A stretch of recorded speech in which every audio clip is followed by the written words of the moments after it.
আসসালামু আলাইকুম সবাইকে। আশা করি সবাই অনেক অনেক ভালো আছেন। আমি রাব্বি কাউসার আর আমার নতুন আরেকটা ভিডিওতে আপনাদের সবাইকে স্বাগতম। তো গাইস, আজকে অনেকদিন পর বাইরে হইলাম সকাল সকাল।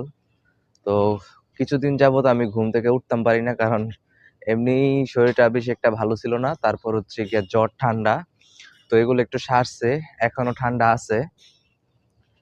তো আজকে বের হইছি সকালবেলা একটু হাঁটতে। তো এখন যাবো হচ্ছে গিয়া বন্দে, মানে ধান ক্ষেতের মাঝে। তো ওইদিকে আবার সকালবেলা সুন্দর কুয়াশা পড়ে এই সময়টায়। তো গিয়ে দেখি আজকে কি পড়ছে নাকি পড়ে নাই। তো গেলেই দেখা যাবে আর কি। তো চলেন আমার সাথে। অনেকদিন ধরে এই রাস্তা দিয়ে যাওয়া আসা হয় না, তো আজকে হঠাৎই আসলাম। কেন জানি এই দিক দিয়ে অনেক শর্টকাট, কিন্তু রাস্তার যেই নাজেহাল অবস্থা, যদি জানতাম তাহলে আর আগে আসতাম না।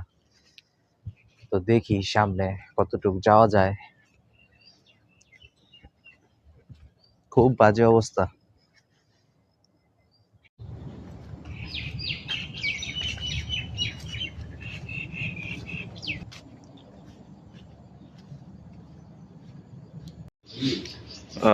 মামুন ভাইরে কইছি চা দিত, আর মামুন ভাই শিয়াবে না। কি করো? তোমার কাছে চা দিতে আর তুমি আমার এত চা দিলা গেলে, এটা খুব সকালবেলা চা কেমন লাগবো। আইসা পড়লাম আমার সেই কাঙ্ক্ষিত জায়গায়। আমার ভাগ্য ভালো যে আসার সময় একটা দোকান পাইছি, গরম চা, আর ভালোই লাগছে। এখন হইতেছে ধান কাটার সিজন, আর যারা যারা ধান কাটে তারাও যে ধান কাটতে খুব সকালবেলা আইসা পড়ছে। সূর্যও কিন্তু উঠে পড়ছে, এখন প্রায় 7টা বাজে। আর দূরে বন্ধের শেষ মাথায় দেখা যাইতেছে কুয়াশা পড়তেছে।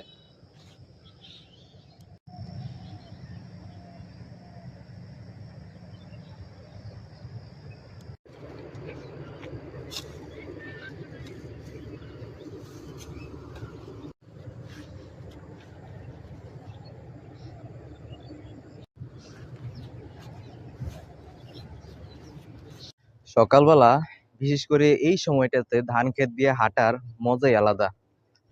তো এখন পর্যন্ত আমি যতগুলা মানুষ দেখছি, কেউ আমার মতন সোয়েটার পরে নাই। আমার মনে হয় আমারই একটু বেশি শীত। অনেকদিন পরে আসলাম আর কি ধান ক্ষেতের মাঝে। তো এর আগের একটা ভিডিওতে আমি ধান ক্ষেতের মাঝে আসছিলাম। তো তখন আর কি ধান লাগানোর সময় ছিল, আর বৃষ্টির দিনও ছিল, যার কারণে এই কাঁচা রাস্তার মধ্যে মানে হাঁটু পর্যন্ত কাদা। তো ওইটা আবার আমি দেখাইছিলাম। তো আজকে কোনো কাদা নাই। আজকে জাস্ট শক্ত মাটির মধ্যে দিয়ে হাঁটাহাঁটি করতেছি, আর আমার কাছে বেশ ভালোই লাগতেছে।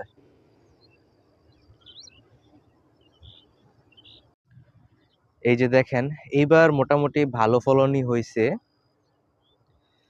এই ধানগুলা কিন্তু পাইকে গেছে একেবারে। তো দু একদিনের ভিতরে, দু একদিন না, খুব সম্ভবত আগামীকালকে এইটা একবারে কাইটা সাফ করে নেবো, কারণ বেশি থাকলে ধান যদি পুরা পাইকা যায় তাহলে কিন্তু এইখান থেকে ভাঙিয়েও যেতে পারে। তো ধান নষ্ট হয়ে যাবে। তো বেস্ট একটা উপায় হয়েছে কাঁচা থাকা অবস্থায়, মানে এইরকম না, সরি, এই যে যে পজিশনে আছে এই পজিশনে থাকা অবস্থায় যদি ধানটা কাইটা ফেলা হয়, তাহলে দেখা যায় যে ধানও নষ্ট হয় না, ধানের ফলনও আর কি ভালোভাবে নেওয়া যায়। আমি কয়েকদিন যাবতই এইখানে আসমু আসমু করে আসা হয় না, কারণ মানে সকালে একটু শীত করে। এই কারণে আমি ঘুম থেকে উঠেও দেরিতে, যার কারণে কিন্তু আসতে পারি না। আর আজকে সুযোগ হয়েছে, কারণ আজকে আমি একবারে 4টার সময় ঘুম থেকে উঠছি, কারণ আজকে আমি এই জায়গায় আসমু। যদি সকালবেলা একটু আইসামি করে যে না, একটু ঘুমাই 2 মিনিট, 2 মিনিট করলে তো আমার আবার 2 ঘন্টায় ঘুম শেষ হয় না। তো কিছুক্ষণ পরে আবার চলে যাবো আমি দোকানে। তো এমনিতেও সময় হয় না। আবার যখন ধান পুরা কাইটা ফালা একবারে সাফ করে দিত, তখন কিন্তু আইসা এই সুন্দর দৃশ্য, এই সুন্দর মনোরম পরিবেশ কিন্তু উপভোগ করতে পারতাম না। তখনকার সিনই একটু আলাদা, আর এখনকার সিন আলাদা। তো এখন যতটুকু সুন্দর দেখা যাইতেছে ধান ক্ষেত, তখন কিন্তু সুন্দর দেখার মতো কিচ্ছু থাকবো না। সব শেষ, সব সাফা। তো দেখি আমি এখন বাড়ির দিকে রওনা দিব। তো আমি আসলাম আবার নদীর পাড়ে। তো দেখেন গাইস, এখানে একটা দেয়াল পড়ে রয়েছে। তো এটা হচ্ছে এই ওয়ালটা আগে ছিল এখানে, তখন এখান থেকে ভাইঙ্গা এখানে পড়ে গেছে, তারপর আবারও এই ওয়াল দেওয়া হয়েছে। তো আমি মূলত গিয়েছিলাম দক্ষিণ দিকে আমাদের বাড়ি থেকে, তো বেশি দূরে না। তো ওইখানে আবার ধান ক্ষেতের জমি, আর উত্তর দিকে হচ্ছে শীতলক্ষা নদী। আজকে বাড়িতে যাওয়ার একদমই ইচ্ছা নাই। মনে হইতেছে যেন পুরা গ্রাম, পুরা এলাকা, কোথায় কি হইতেছে খুঁটিনাটি সবকিছু আমি দেখি। আমার কাছে সত্যি বলতে অনেক ভালো লাগতেছে এই প্রকৃতির মাঝে। শান্ত শিষ্ট, কোনো আওয়াজ নাই, কোনো কোলাহল নাই, কোনো জনমানব, কোনো কিচ্ছু নাই। সকালবেলার এই দৃশ্য আমার কাছে অনেক। আর আমি সচরাচর সকালবেলা ঘুম থেকে উঠতে পারতাছি না কিছুদিন যাবত। তো সকালবেলা ঘুম থেকে উঠলেই আমি কিন্তু একটু হাঁটাহাঁটি করি। তো ভাই, আজকে থেকে ঠিক করে নিছি, আজকে থেকে আমি প্রত্যেকদিন সকালবেলা ঘুম থেকে উঠবো, প্লাস হচ্ছে গিয়ে এই সুন্দর সুন্দর পরিবেশ আমি উপভোগ করবো। গতকালকে আমি ঘুম থেকে উঠছি 9:30 বাজে, দোকানে গিয়ে পৌঁছেছি 10টা 20-এ। মানে বুঝতে পারতেছেন, 9:30 বাজে ঘুম থেকে উঠা আমি জাস্ট মুখটা ধুইছি, ব্রাশ করছি, খাইছি, বাইরে হয়ে গেছি। এদিকে দেখেন, এখন হইতেছে বড়ই সিজন, আর কিছুদিন পরে বড় বড় হয়ে যাইব। আর এগুলো হইতেছে সরকারি গাছ, মানে কোনো বাধা নাই, যে পারে সেই খায়। যেহেতু এটা একবারে নদীর কাছাকাছি, পানি উঠলে কিন্তু এই পর্যন্ত উঠে। আর গাছটা দেখেন একটু পরে। তো এই সারিতে অনেকগুলা গাছ আছে, বড়ই গাছ।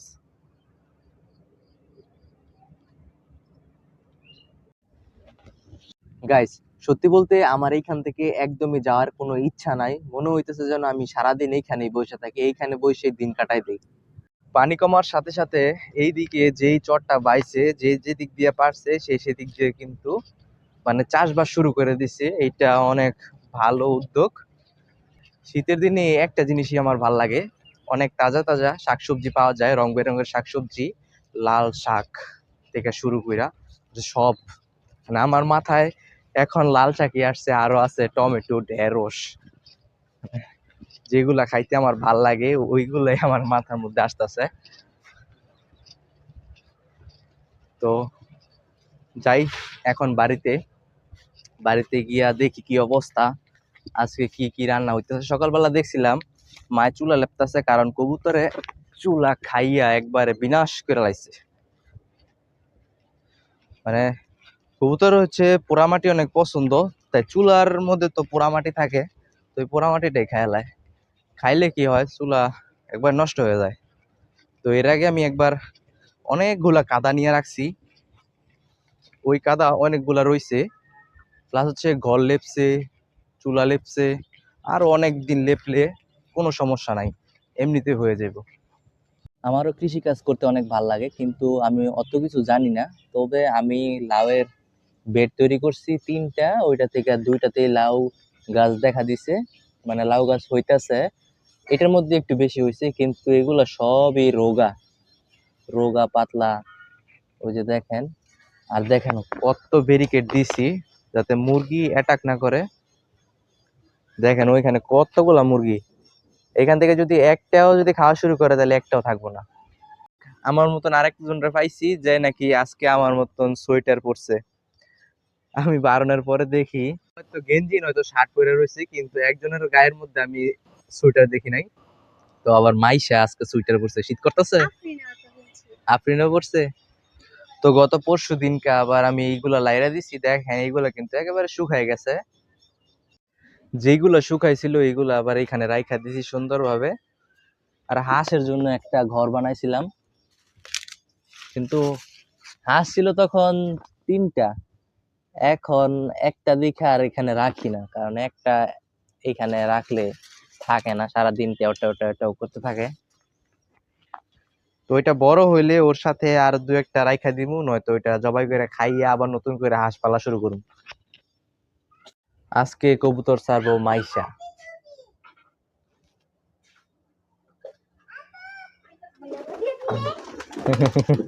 লেদা দিত না, লেদা দিবার কতন হরে, এটা হলো উপরেরটা।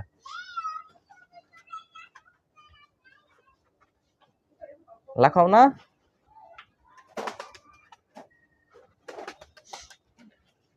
তো তোমার লাগে কি কবুতরে একটু আঁকি মাকিও দিত না নাকি? জীবনের প্রথম কবুতর ছাড়ছে, আসলে এই জীবনের প্রথমে কবুতর ছাড়ছে। ভিডিওটা যদি ভালো লাগে তাহলে একটা লাইক, কমেন্ট, সাবস্ক্রাইব করে দিবেন। আসসালামু আলাইকুম।